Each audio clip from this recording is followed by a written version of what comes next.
Hello guys, and welcome to the Real News with Mark Velchik. It wasn't that funny video. And that's pretty much how the Democrats acted when the Mueller report came out, and they have lost their minds. And pretty much, I think probably some of them did cry when they read it. But hey, first off, I want to say congratulations to the Toronto Raptors. Man, they did it last night. They fought hard last night, and it was great. And there's probably some people out there probably saying, well, they wouldn't have won if Kevin Durant and Klay Thompson didn't get injured. But hey, you're two-time champs. You need to figure it out. If you lose your star players, you need to figure out how to win. But they brought it last night, and they won, and it was terrific. And I had a feeling they were going to win last night because I remember back when the Cavs beat the Golden State Warriors. They beat them at home. In Golden State, not at home, at their home stadium. The Cavs got them, and then the Raptors got them. So it was terrific to see the Warriors be unseated, and I loved it last night. But since we're talking about sports, let's talk about the women's soccer. You know, there's been a lot of arguments about, and people are just losing their minds over the United States women's team running up the score 13-0. And I think it's kind of ridiculous everybody's throwing a fit that they celebrated. And I thought it was kind of ridiculous that they were celebrating. You're playing a team that's not very good. The U.S. women's team is an excellent team. But they were playing a team that's not very good. So, of course, the United States is going to destroy them.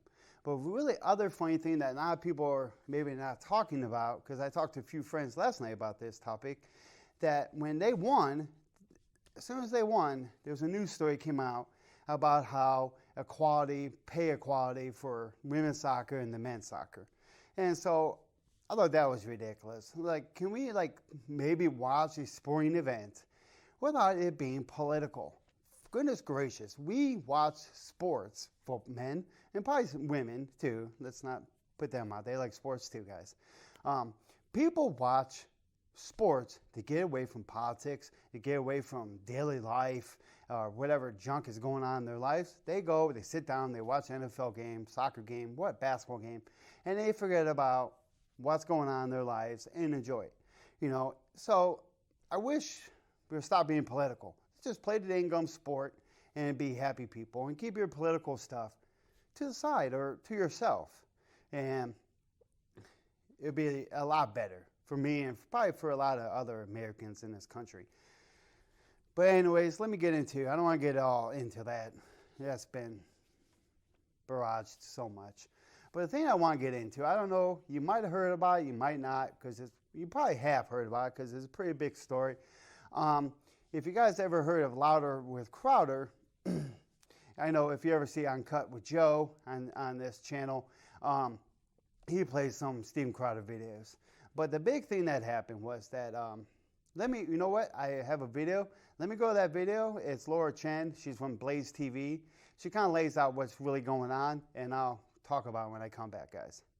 So Carlos Massa is an overwhelmingly progressive Vox commentator who has been the frequent topic of some of Steven Crowder's rebuttals. I mean, I don't want to say frequent. It's not like he does one every week, but Crowder's done a few videos kind of like unpacking what he says, and of course, adding a little bit of humor and a little bit of Crowder flair to it, as he always does. Right. Because it's a comedy show that he runs. Yeah, right? I mean, it's pretty much like the conservative version of a late night show that's kind of like more political. Like they do skits. It's totally comedic in nature, lighthearted. I love that show. I mean, if you guys haven't checked it out, you're really missing something. But for the past week, this guy, Carlos Massa, he's been throwing a bit of a hissy fit on social media. He's been on a crusade to deplatform Crowder. Like, he's openly asking for his content to be taken down. I think the tweet which really started it all. Since I started working at Vox, Steven Crowder has been making video after video debunking Strikethrough. Strikethrough, by the way, is his program that he hosts. Every single video has included repeated overt attacks on my sexual orientation and ethnicity. Here's an example, and then he cut together this piece from Crowder's show. Before we get to the video, with our favorite lispy sprite from Vox. It's ridiculous? It's bonkers. You're being given a free pass as a crappy writer because you're gay. That center line on his little queer graph there. What is well, that now line? the graph is queer? Violence, filth. Okay, so the little queer could eat his chips all nonchalantly. It's code for rape, Mr. Queer eating chips on the Vox channel. Chip, chip, chip, chip, but you can eat just one. Like dicks. This is what Mr. Gay Vox wants to do. Mr. Lispy Queer from Vox. What were you holding, Gay Latino from Vox? Even his hand movement in fast motion is gay. Now we're here with the short-haired angry lesbian on Skype. Cable news bitching. Two gay guys sitting there eating a banana. We get the symbolism there. The truth is hiding in a closet 2 weeks later, probably along to his next Pride Parade outfit. This guy on the gay semi-Latino Vox. Oh, okay, so you really are just an angry little queer. All right, I can't deal with this Sprite anymore. Okay, he just sachets across without, the gay Vox Sprite is wrong. Now he could be a tranny, Your Honor. How many lispy, angry Sprites and Vox sachet across your screen and try and tell you otherwise? Or you, by the way, the gay Mexican guy, the gay Latino V-neck. And then in that Twitter thread, Carlos continued, that being said, I'm not mad at Crowder. There will always be monsters in the world. I'm effing pissed at YouTube, which claims to support its LGBT creators and has explicit policies against harassment and bullying. Which is all to say, I work my ass off to create smart, thorough, engaging content for YouTube, a company that claims to give a crap about LGBT creators. And it's miserable to have that same company helping facilitate a truly mind-melting amount of direct harassment. Now, here's the thing. When I see someone trying to take down another creator, to censor someone, it makes me angry. I'm not gonna pretend to be unbiased. This makes me extra angry because he's on our network. Yeah, of course. Yeah, Yeah, Blaze TV. I mean, we got Mug Club here. You got the little... Yeah, there we go. Good stuff. Subscribe if you haven't already. Remember, code free speech, save on your subscription. So it's a crappy thing to do to a creator to try and silence them. Right. It's an especially horrible thing to do if you yourself claim to be a journalist. Yeah, no, definitely. I mean, there's no guise of protecting free speech on his part, for sure. No, of course not. And I usually don't come out this strongly with my condemnations of people specifically. I try to stay away from personal stuff. I don't like this guy.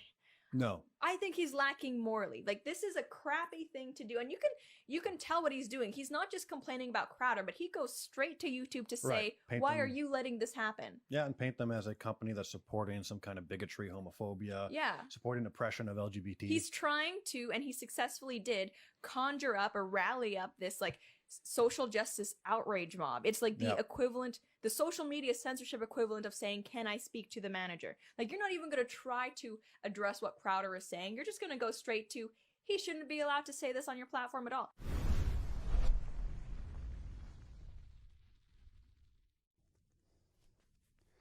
And there you see Laura Chen kind of laying out what's going on between Steven Crowder and Carlos Maza.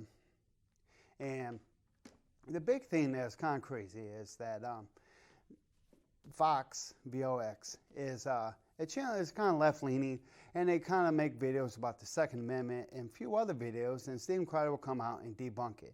And he will probably, as you saw in that little bit of that video, that he does pick at Carlos Maza and kind of pick on him. But if you don't, but one thing that kind of bothered me is that what Carlos Maza said in his Twitter is that YouTube doesn't support LGBTQ people. And I looked this morning, and I looked while that video was playing, and the #1 trending video on YouTube is a Daniel Howe video, and it says basically, I'm gay. There's 3.5 million people watch that video. So pretty much, YouTube is not against LGBTQ creators.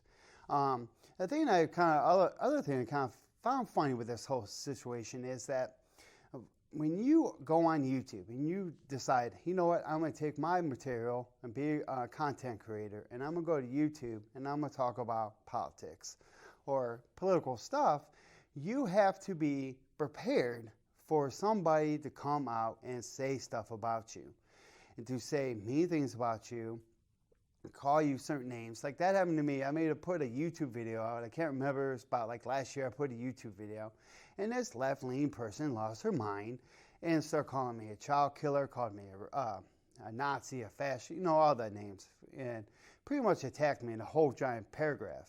But I did not go to YouTube and say, you need to take this person's YouTube channel away because they're being mean to me. And the thing that is crazy is that it's June, so it's Pride Month, all the Pride parades are going on. And I think Carlos Maza really threw a fit this month because of Pride Month. And because, he was probably thinking in his head, I have a better shot of getting Steven Crowder taken down in this month than last month, because people in this month are more sympathetic to the LGBTQ people and everything. So I think Carlos Maza is just throwing a fit over nothing, really, because Steven Crowder is kind of like Laura Chen was talking. He's more of like a late night personality with skits and everything.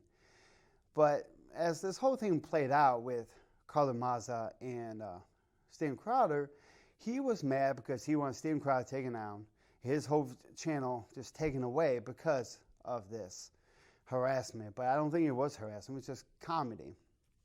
But pretty much what YouTube did, they watched all the videos and they said, you know what, we're not taking his channel down. We are going to demonetize him.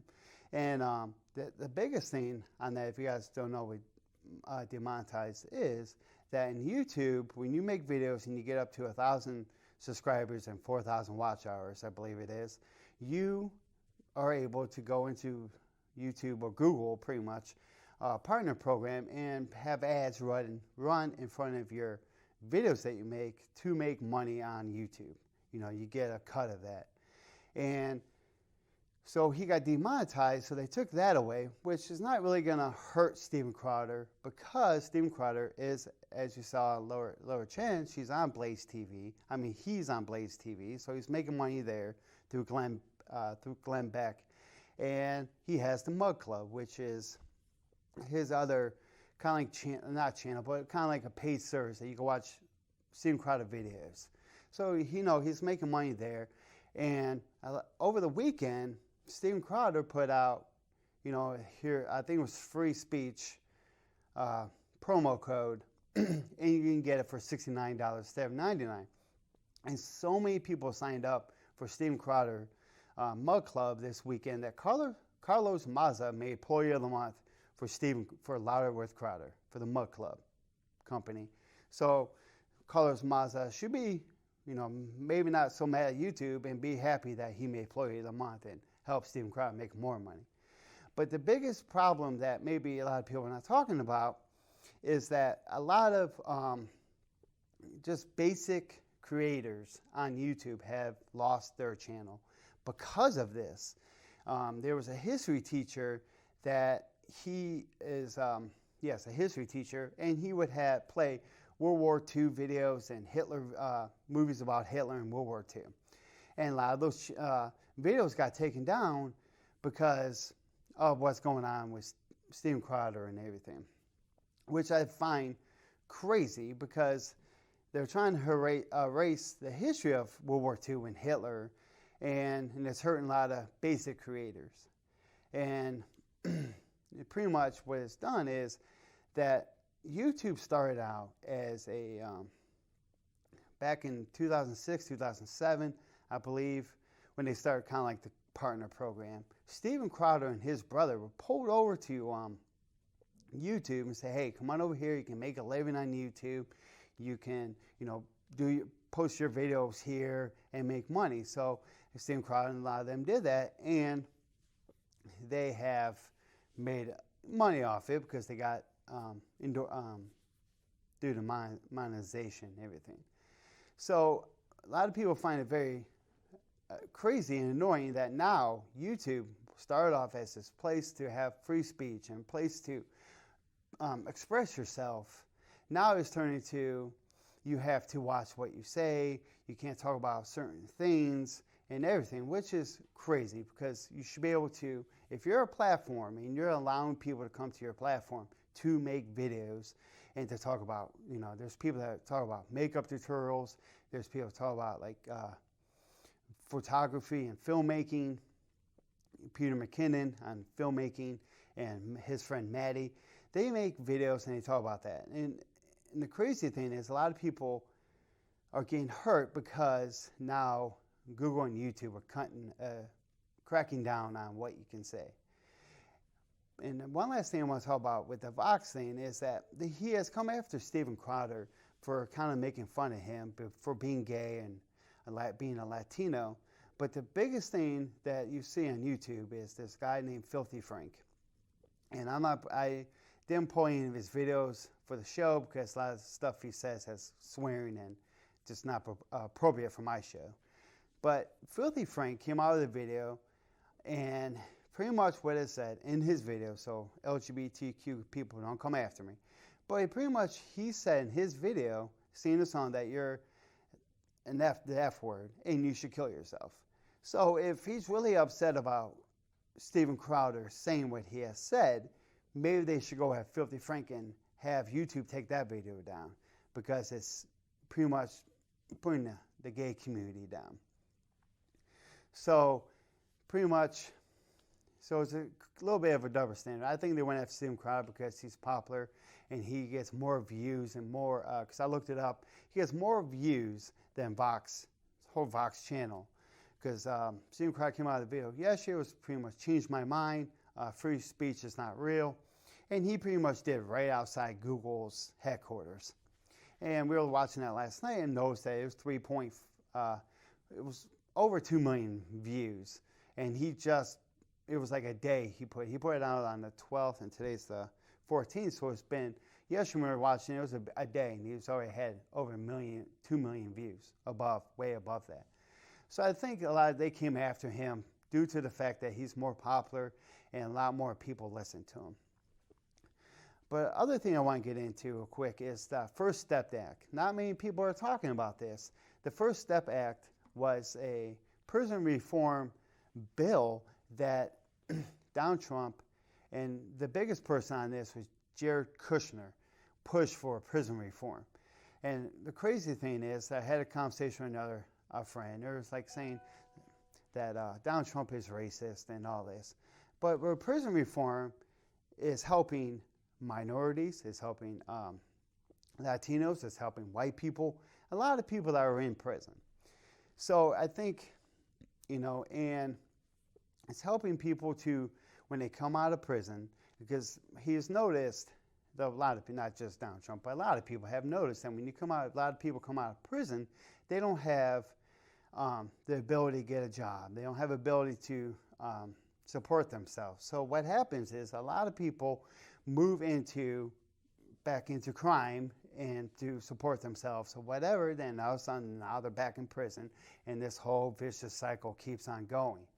Well, Jared Kushner and a few other people like Kanye West's wife Kim Kardashian teamed up with Donald Trump. And the crazy thing too is that Van Jones is even in on this. Van Jones was even working with Jared Kushner and to get this prison reform off the ground and to get it passed through the Senate and House, and it was signed last December. But when the email I read, let me get into Van Jones. Van Jones, if you guys remember, in 2016, I believe he works for CNN.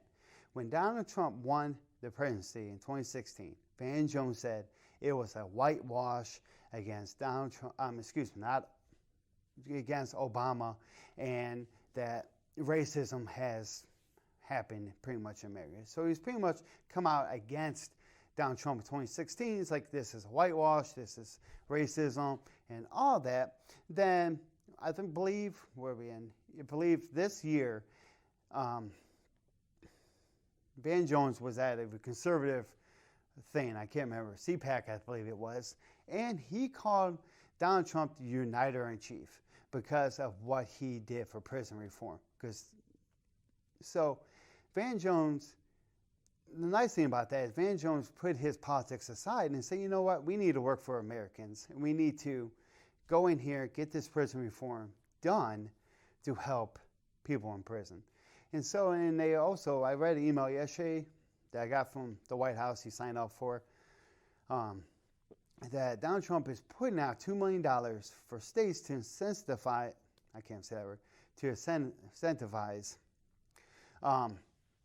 states to hire convicts and everything.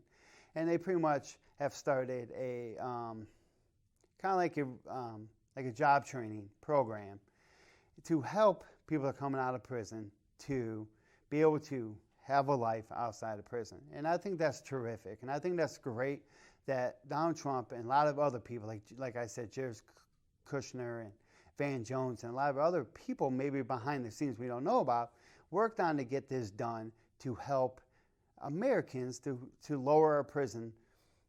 Because a lot of things, if you remember, a lot of minorities were sent to prison for minor drug offenses because of the crime bill that was put out by Bill Clinton. And a lot of minorities were hurt because of that.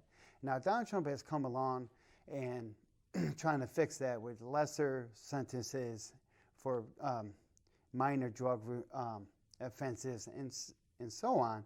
So I think that's terrific that Donald Trump did this, and Donald Trump working with Kim West and working with Van Jones, even if Van Jones said a lot of all these things about Donald Trump, that they came together and they worked on getting us together to help people in prison, just to help people in prison.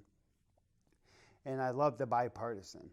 And one last thing I want to say is that a couple of weeks ago, I was in the Medina farmer's market with my wife, and I noticed across the street there was these Bernie supporters, campaigning for Bernie. And I was like, well, I'm going to go talk to those guys. And my wife didn't want to because, as you see on the news and a lot of other places, that people can't talk anymore. Then there are fist fights and people start yelling at each other. But I was like, no, I'm going to go over and I'm going to talk to him. So I went over there and he started talking to me. And pretty much the conversation was going very nicely. Then when I started talking about, he asked me who I voted for in 2016. And I said I voted for Donald Trump, and this is why I voted for Donald Trump.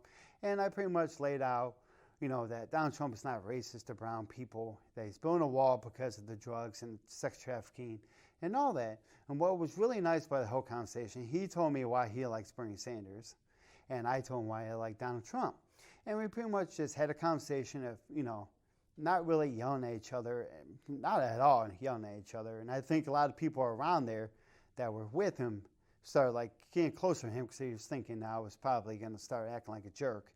But we did. We had a nice conversation. We talked about, like I said, he liked Bernie Sanders. This is the reason I like Donald Trump for this reasons. And we pretty much had a conversation. And we pretty much at the end of the conversation, because my wife was like, it's time to go.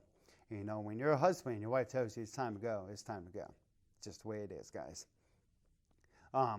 So I shook his hand and I said, you know what, thank you for having a nice conversation. You might not agree on everything, but it was the kind of guy that I could probably go drink a beer with and go to a bar and hang out and drink a beer. And we might not agree on politics and a lot of other things, but we could probably sit down and have a beer, and which I thought was terrific. And I think we should try that more often, just to have conversation with people, not to red pill them or say, you know what, you're stupid for being a Democrat, but having a conversation and saying, you know what, this is why I feel Donald Trump is a great president, and this is why I like him, this is why I voted for him, and maybe come to a common ground, because we can find common ground, because there are stuff like gun violence. A lot of people are against guns. Not a lot of people. I mean everybody. Pretty much everybody's against gun violence, and nobody really wants to see the nightly news of some lunatic going around shooting people up in a grocery store or mall or whatever. So we can agree on, there's a lot of people that agree on that we need to stop gun violence. We just have a different opinion how to go about it. So let's think about that, guys, when we're having conversations with people with different political views. I'm going to say, we might not agree on everything, but let's find common ground, and let's not try to milkshake each other and throw milkshake on everybody, which is ridiculous. So, but guys, before my show's over, I want to say Happy Father's Day to those fathers out there on Sunday. Enjoy your day. Drink some beer if you want to. Eat some brats. And just be a man. Because now I heard today through Mark Dice that a lot of people are coming against Father's Day because some people don't have children and some people have two dads and whatever. But let's just ignore all that, guys, and ignore that craziness. And let's just enjoy your day, enjoy your family. If your family wants to take out to eat, go out to eat and splurge, because it's Father's Day and you're probably not going to pay for it. So just, splurge and drink some beer, maybe watch some, I don't know what sport there is now since basketball's over. Oh, baseball. Watch some baseball, watch the Indians or whoever your favorite team. Maybe figure it out and be able to watch a game, drink some beer, and have some hot dogs. Or maybe just go to Home Depot, do manly stuff on Father's Day. All right, guys, thank you for watching my show, and you guys have a great week.